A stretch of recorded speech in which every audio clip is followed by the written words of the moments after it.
ஜெர்மனியில் சுகாதார அமைப்பில் நிலவும் தேவையற்ற நிர்வாக சுமைகளை குறைக்கும் பணிகளை தொடங்கியுள்ளதாக சுகாதார அமைச்சர் தெரிவித்துள்ளார். மருத்துவமனைகள், மருத்துவ நிலையங்கள் மற்றும் பராமரிப்பு இல்லங்களில் பணியாற்றும் ஊழியர்களுக்கு உண்மையான நிவாரணம் அளிக்கும் வகையில் இந்த மாற்றங்கள் அமுல்படுத்தப்பட உள்ளன. வெறும் அறிக்கைகளாக மட்டுமின்றி நடைமுறையில் மாற்றங்களை கொண்டுவர அரசு திட்டமிட்டுள்ளது. மருத்துவமனைகள் இனி தங்களது ஊழியர்களின் தேவைகளை தாங்களே நெகிழ்வுத்தன்மையுடன் திட்டமிட்டுக் கொள்ளலாம். சிக்கலான அளவீட்டு முறைகளுக்கு பதிலாக தரமான பராமரிப்பு என்ற பொதுவான சட்டத்தரம் மட்டுமே பின்பற்றப்படும். இதற்காக இருந்த தனி குழு கலைக்கப்படுவதால் மருத்துவமனைகளின் நிர்வாக சுமை பெருமளவு குறையும்.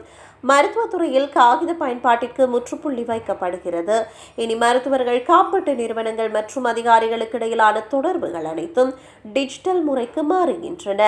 காப்பீட்டு தரவுகள் தானாகவே பரிமாறப்படுவதால் காப்பீடு செய்தவர்களின் இனி நேரத்தை வீணடித்து ஆவணங்களை சமர்ப்பிக்க வேண்டிய அவசியம் இருக்காது. பாதிக்கப்பட்டவர்கள் மற்றும் அவர்களது உறவினர்களுக்கான கேர் காக்பிட் என்ற டிஜிட்டல் தளம் அறிமுகப்படுத்தப்படுகிறது. இதன் மூலம் காப்பீட்டு உரிமைகள், சிகிச்சை நிலை மற்றும் விண்ணப்பங்களை டிஜிட்டல் முறையில் சரிபார்க்க முடியும். மேலும் பரிந்துரை சீட்டுகள் மற்றும் மருத்துவ சந்திப்புகளை டிஜிட்டல் முறையிலேயே முன்பதிவு செய்யும் வசதியும் கொண்டு வரப்பட்டுள்ளது.